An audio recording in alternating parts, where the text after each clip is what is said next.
இயேசுவுக்கே புகழ். இன்றைய இறைவார்த்தைகளை சுருக்கமாக தியானித்து ஜெபிப்போம்.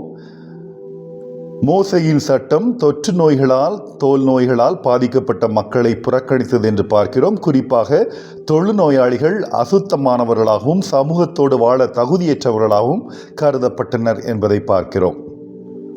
இறைவாக்கினர் எலிசாவின் பேராசை கொண்ட பணியாளன் கேகசி, கர்வமிக்க அரசர் உசியா ஆகியோருக்கு வந்த தொழுநோய் கடவுளின் தண்டனை என்று கருதப்பட்டது. தொழுநோயாளிகள் தங்கள் குடும்பங்களிலிருந்தும் சமூகத்திலிருந்தும் பிரிக்கப்பட்டதை பார்க்கிறோம். அவர்கள் பொதுமக்களுடன் பழகுவதற்கு அனுமதிக்கப்படவில்லை. மேலும் மனிதர்கள் வசிக்கும் இடங்களின் எல்லைக்கு வெளியே வாழும்படி தொழுநோயாளிகள் பணிக்கப்பட்டதையும் நாம் பார்க்கிறோம். பழைய ஏற்பாட்டிலிருந்து கடந்து வந்து நாம் இப்பொழுது உண்மை, நீர் மற்றும் இரத்தம்.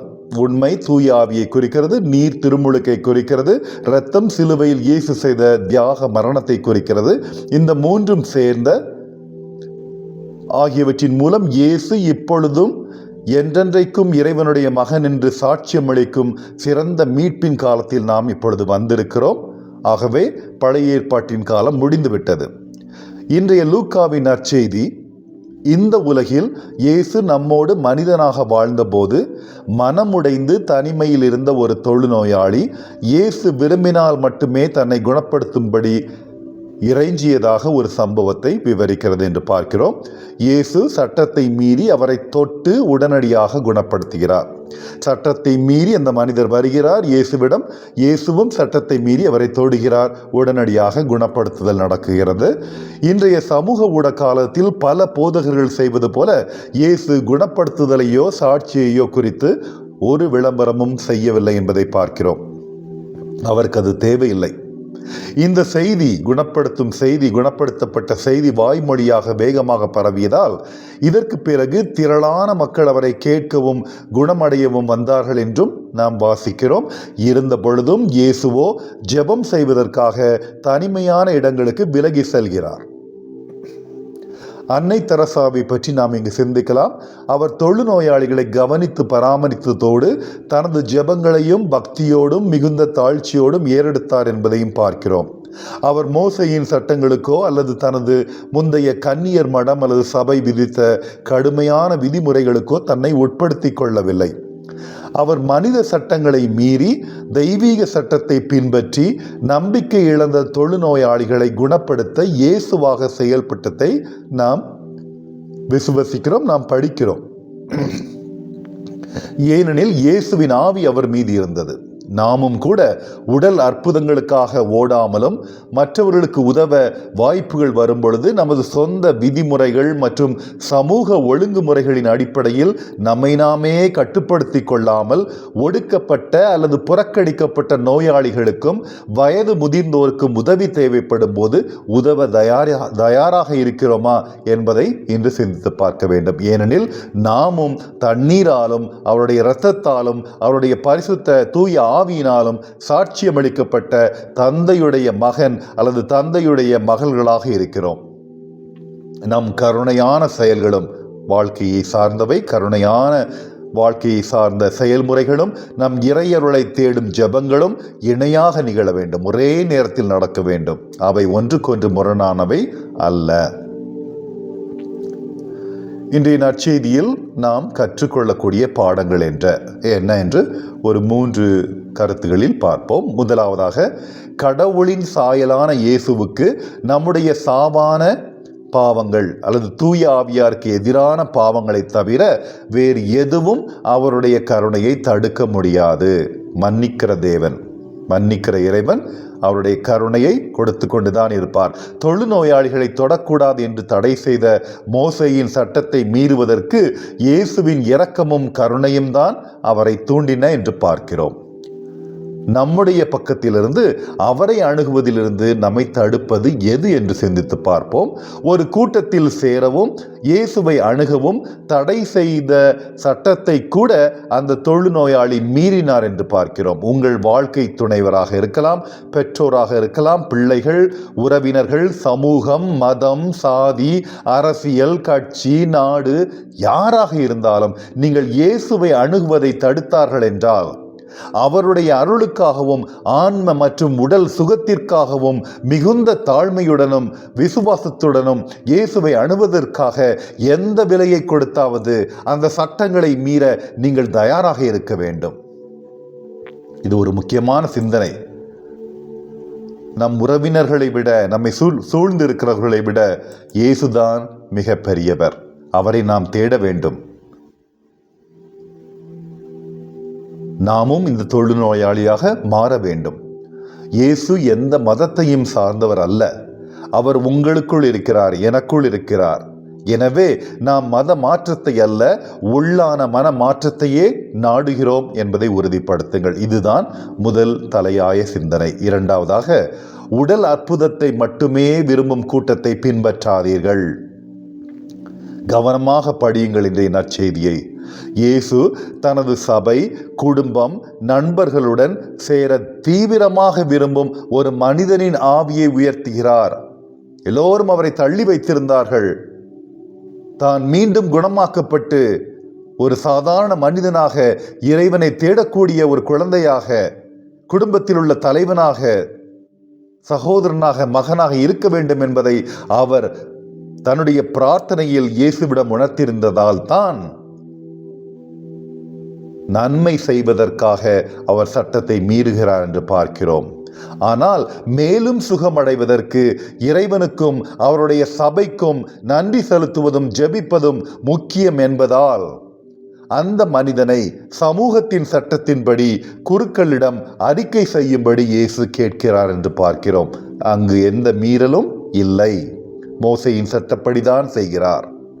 பல சமயங்களில் மத குருக்களையும் சக மனிதர்களையும் சமூகத்தையும் குறை கூறிக்கொண்டு நாம் தேவாலயங்களுக்கு செல்லாமலேயே இருக்கிறோம். இது அவரிடமிருந்து நம்மை தனிமைப்படுத்திக் கொள்வதற்கான ஒரு மலிவான சாக்கு போக்கு என்பதைத்தான் இது உணர்த்துகிறது. ஏனெனில் உங்கள் சொந்த வசதிக்காக நீங்களே சட்டத்தை, இறைவனுடைய சட்டத்தை உங்கள் கைகளில் எடுத்துக்கொள்கிறீர்கள். உங்கள் தெய்வீக குருவான இயேசுவுடன் உங்கள் ஆவிக்குரிய தொடர்பை உங்கள் முதன்மையான இலக்காக கொள்ள வேண்டும். அப்போது நீங்கள் தனிமையில் வாழ வேண்டியதில்லை, எல்லோரோடும் சேர்ந்து வாழலாம். தவறாக பேச வேண்டியதில்லை, புரணி பேச தேவையில்லை. பேசினார்கள் என்றால் மன்னித்து விடுங்கள். நீங்கள் சரியாக இருங்கள். இயேசுவை தேடுங்கள், ஆலயத்திற்கு செல்லுங்கள், சமூகமாக இருங்கள். மூன்றாவதான சிந்தனை, கூட்டத்திலிருந்து விலகி ஒவ்வொரு நாளும் தனிமையில் ஜெபிக்க கற்றுக்கொள்ளுங்கள். அவர் ஒவ்வொரு நாளும் உங்களை சுத்திகரிப்பார். இயேசு உங்களை குணப்படுத்துவார் என்று நீங்கள் நம்புவதால் ஆரோக்கியமான உணவு திட்டம், உடல் பயிற்சி மற்றும் உங்கள் நோய்களுக்கான மருத்துவ ஆலோசனைகள் மற்றும் சிகிச்சைகள் மூலம் உங்கள் உடல் நோய்களை பற்றி நீங்கள் கவலைப்பட வேண்டாம் என்று தயவு செய்து எடுத்துக்கொள்ள வேண்டாம்.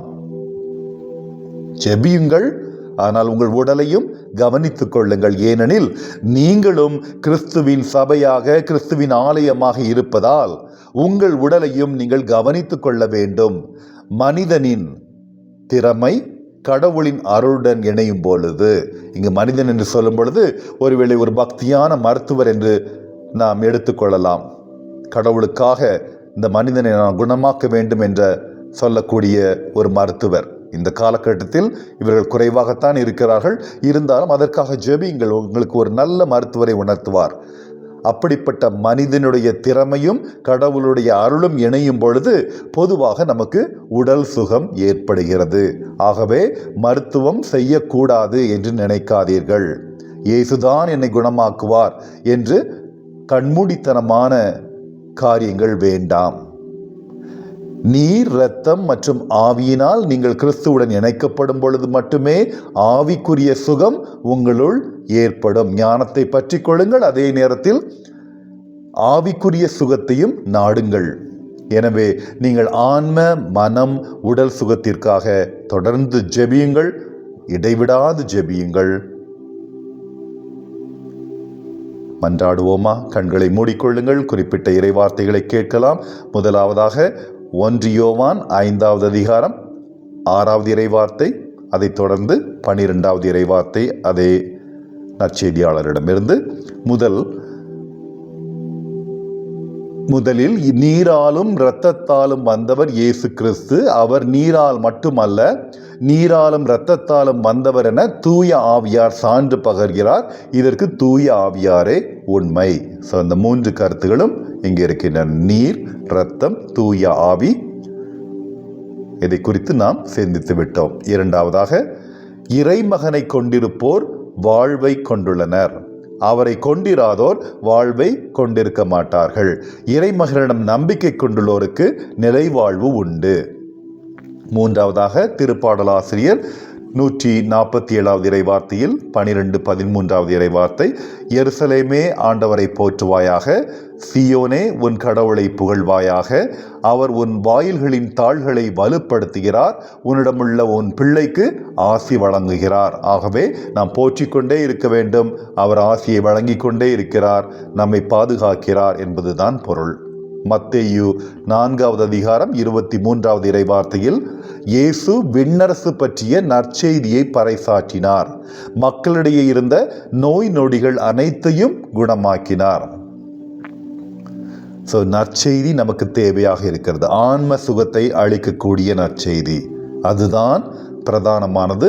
இரண்டாவது வரக்கூடியதுதான் நமக்கு இருந்த நோய் நொடிகள் எல்லாம் குணமாக்கப்பட்டு கொண்டிருக்கின்றன.